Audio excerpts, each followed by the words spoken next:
Hi, I'm Mark Small. This is Civil Discourse Now.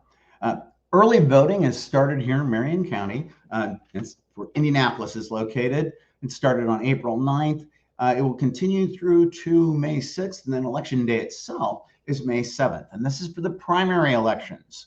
That means that the Democratic Party and the Republican Party's candidates are in the race to try and be their party's nominees in most instances. If you have any questions about voting, if you're not in Marion County, you might want to check with your county's clerk. You can also check on the Secretary of State's website for elections. Or if you're in Marion County, you can go to vote.indy.gov. That's kind of the clerk of Marion County's website for checking out election stuff. So here's the thing that I've been in several conversations with people, and it has to do with this. Well, how can we be sure that the voting is accurate? Because we're using machines. Machines can be hacked. Valid point. Indiana enacted at first its basis for like audits of machines in 1986. We have a supermajority in both the Senate and House of Representatives Republican. We also have a Republican governor. This has been the case for several years. So if any changes need to be made, I'm sure the Republicans will be in there and make them so they're favorable to at least the Republicans. One thing's for sure, we have an audit statute, and it governs the machines that are used. Now, what we have in Marion County is a touch screen with a paper ballot that is a follow-up for what's done. So let me explain.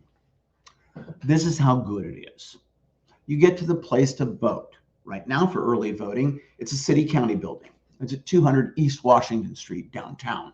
If you don't know where that is, just look up where Elvis last played a concert. It wasn't Market Square Arena. That's a different place now, but City County is right next to that. So you go there and you have to have your photo ID. It's got to be a government issued photo ID. Again, go to the website and check. In most instances, it's going to be an Indiana driver's license.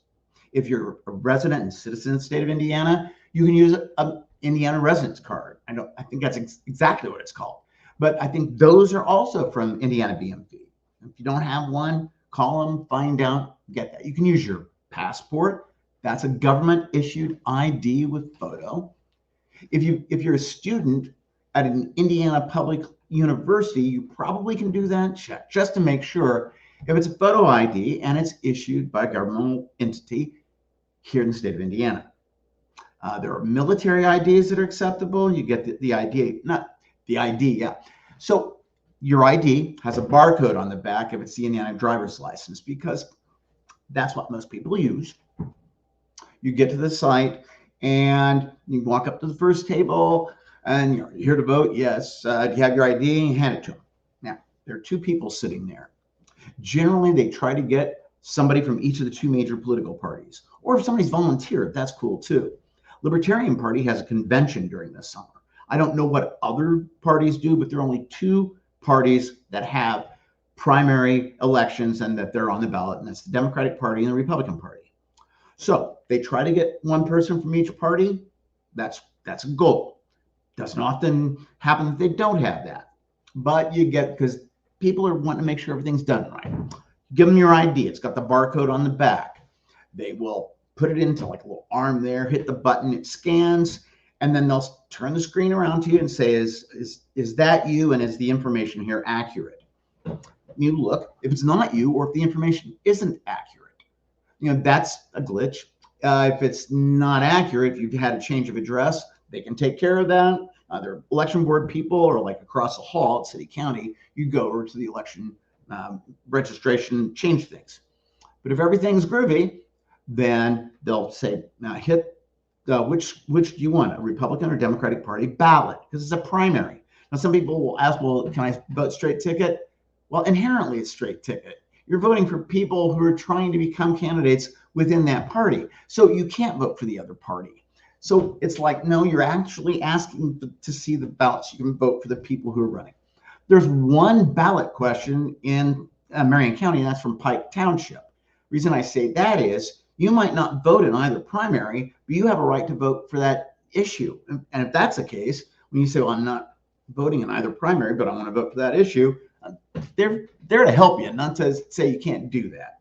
Okay, so let's say everything's peachy keen. What will happen is there's a printer there that will print out a label, and they'll hand you your ballot, which is kind of long and thin and everything, and the envelope, and they'll say, go into the other room. That's where the machines are. You go into that room. There's somebody there who will answer any questions you have, but you put basically, it's pretty self-explanatory. You put the ballot in there, feed it into the machine. What will pop up then are a series of touch screens asking you, candidate for governor, candidate for U.S. Senate, candidate for U.S. House of Representatives. You go through those choices. You get to the end. If there's a ballot question, like in Pike Township, hit that. When you're done, they'll say, you got everything there you want? Yeah, I'll give you a summary screen. Yeah, looks fine. Hit the button.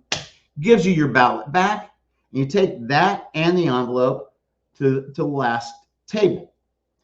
They will ask you, don't put your ballot in the envelope yet.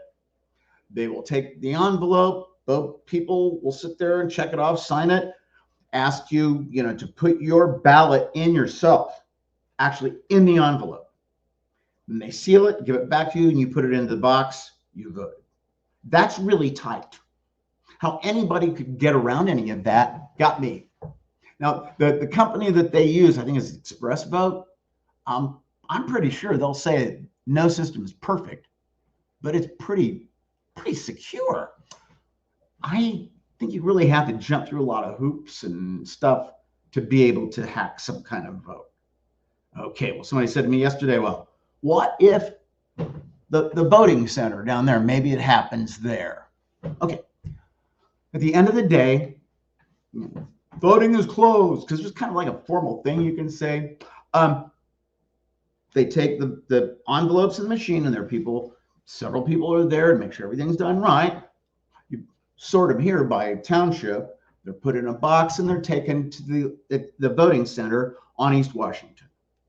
When those are open and tabulated, they're under the watchful eye of everybody to make sure everything's done right. And it's real difficult to get around the fact that things are done so tight. But we have a statutory scheme of how things are done, an outline. And under Indiana statute, there can be an audit called by the chairperson of either of the two political parties. That's according to the statute.